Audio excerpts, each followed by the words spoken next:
नमस्कार दोस्तों, स्वागत है आपका अपने यूट्यूब चैनल पर। तो चलिए शुरू करते हैं। अध्याय 13 अपशिष्ट जल की कहानी।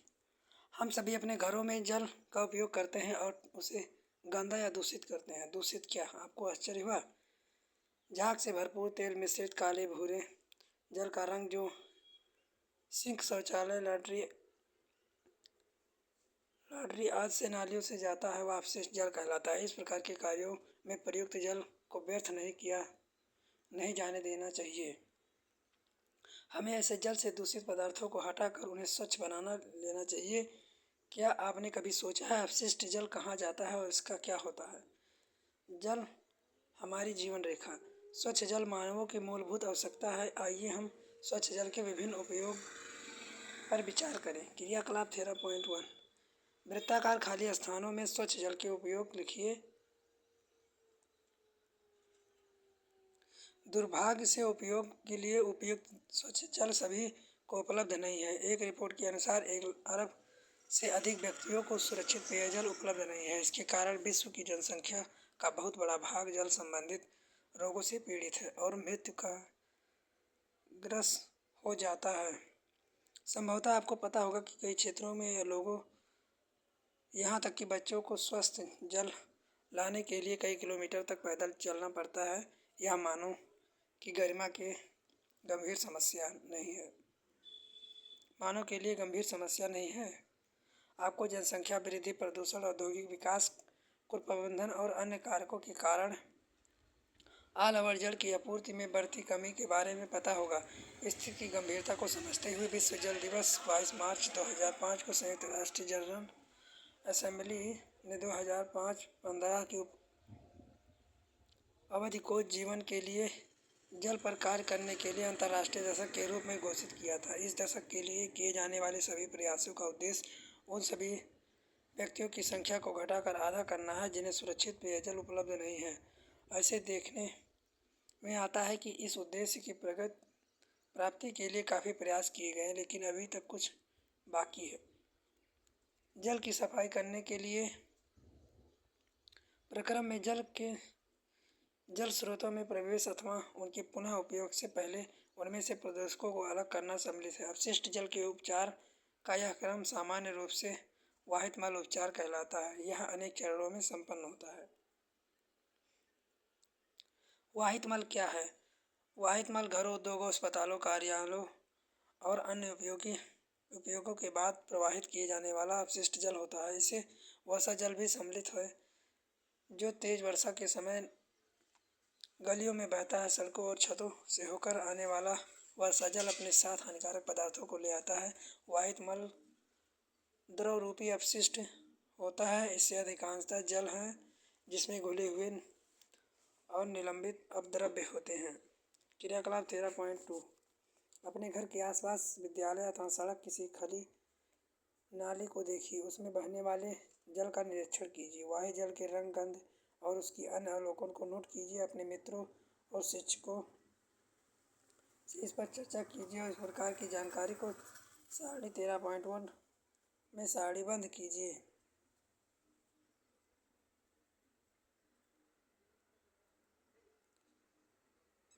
कार्बनिक अशुद्धियाँ, पोषक तत्व, जीवाणु, सूक्ष्मजीव। जल शोधन एवं घटनापूर्ण यात्रा। घरों तथा सार्वजनिक भवनों को स्वच्छ जल की आपूर्ति सामान्य पाइपों से एक जल द्वारा की जाती है और इन्हें जाल द्वारा की जाती है। इन पाइपों को एक अन्य जाल द्वारा उपयोग किए जा चुके जल को ले जाया जाता है। कल्पना कीजिए यदि हम भूमि के अंदर देख सकते तो इसमें हमें बड़े और छोटे पाइपों का एक जाल दिखाई देगा जिसे सीवर कहते हैं, जो मिलकर मल विसर्जन की व्यवस्था करता है। यह एक परिवहन तंत्र है जो वाहित मल को उसके उद्गम स्थल से उनके निकटवर्ती स्थान अर्थात उपचार संयंत्र तक ले जाता है। क्रियाकलाप 13.3 अपने घर, विद्यालय अथवा किसी सार्वजनिक भवन से वाहित मल के पथ का अध्ययन करें। निम्न कार्य करें।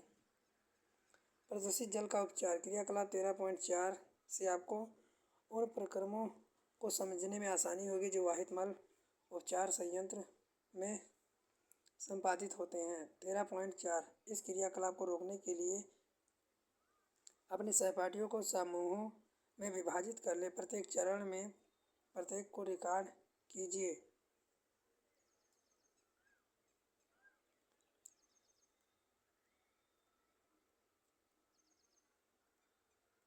13.2 वाहित द्रव्य को फिल्टर करने का प्रक्रम। अपशिष्ट जल का उपचार संयंत्र। अपशिष्ट जल के उपचार में भौतिक, रासायनिक और जैविक प्रक्रम सम्मिलित हैं, जो जल को दूषित करने वाले भौतिक, रासायनिक, जैविक द्रव्यों को पृथक करने में सहायता करते हैं।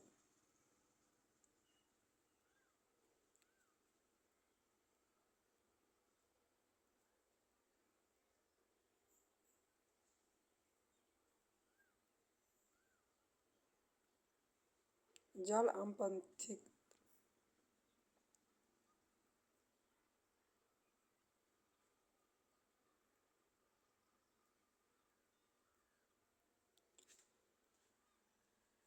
जागरूक नागरिक बने। अपशिष्ट पदार्थों की उत्पत्ति मानव के प्राकृतिक एवं सामाजिक क्रियाकलापों का परिणाम है, परंतु हम अपशिष्ट पदार्थों की मात्रा तथा उसकी विविधता को सीमित अवश्य कर सकते हैं। हम प्रायः कूड़े कचरे से उठने वाली दुर्गंध से परेशानी का अनुभव करते हैं। खुले नालियाँ का दृश्य घृणित लगता है। वर्षा काल में स्थिति और भयावह हो जाती है, जब नालियाँ उमड़ने लगती हैं और उनका कचरा सड़कों पर फैल जाता है। हमें कीचड़ से भरी सड़कों पर अपना मार्ग ढूंढना पड़ता है।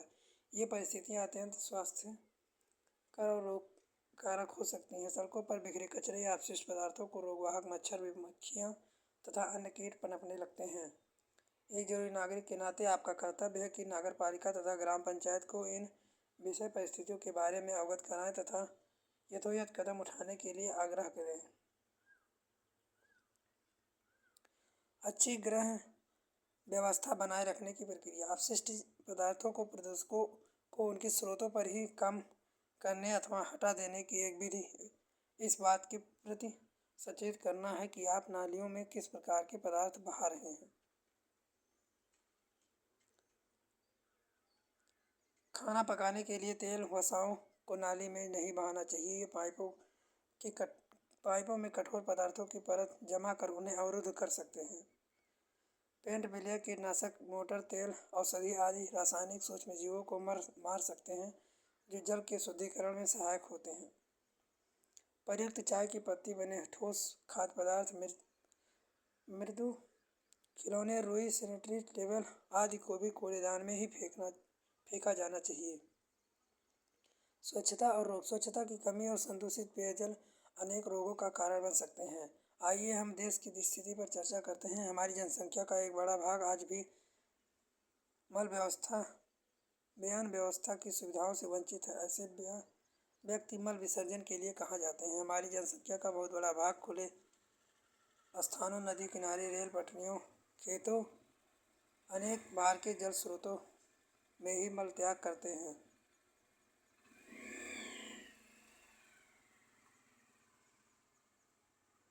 मल स्वास्थ्य संकट का एक कारण है। इससे जल और मृदा का प्रदूषण हो सकता है। आप जानते हैं कि सतह पर उपलब्ध जल और भौम जल दोनों मानव मल से प्रदूषित हो जाते हैं। भौम जल कुओं, ट्यूबवेल, झरनों और अनेक नदियों के लिए जल का स्रोत है। अतः अनौपचारिक मानव मल जनित रोगों का सबसे सुगम पथ बन जाता है।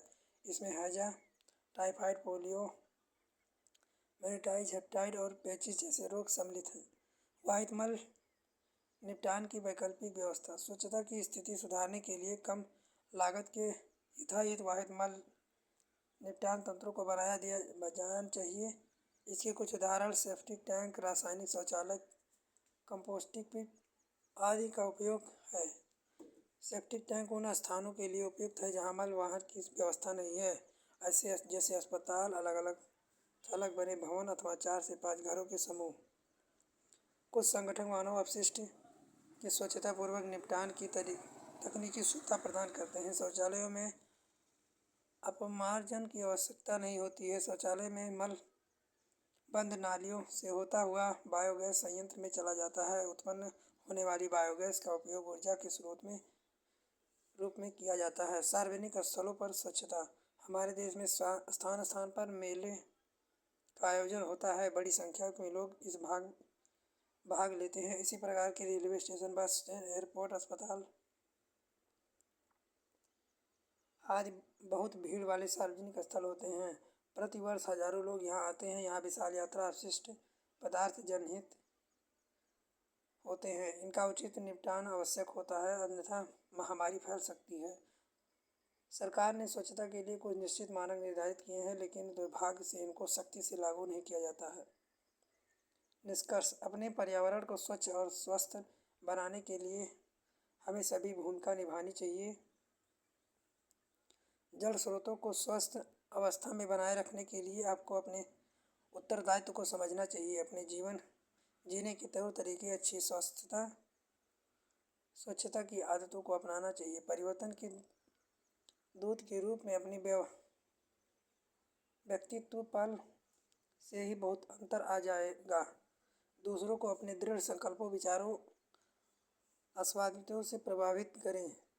यदि सभी व्यक्ति एक साथ मिलकर कार्य करें तो बहुत कुछ हो सकता है। सामूहिक कार्य में अत्यधिक शक्ति होती है। महात्मा गांधी: मानवीय और पथदर्शक कार्य प्रारंभ करने के लिए किसी को भी किसी दूसरे का मुंह नहीं देखना चाहिए। प्रमुख शब्द: अपशिष्ट जल, अवयवीय जीवाणु, वायवीय जीवाणु, अपंक, सीवर, जैव निम्नीकरण, अपशिष्ट पदार्थ, वाहित मल, सुआत, स्वच्छता, बायोगैस, जल शोधन। आपने क्या सीखा? अभ्यास।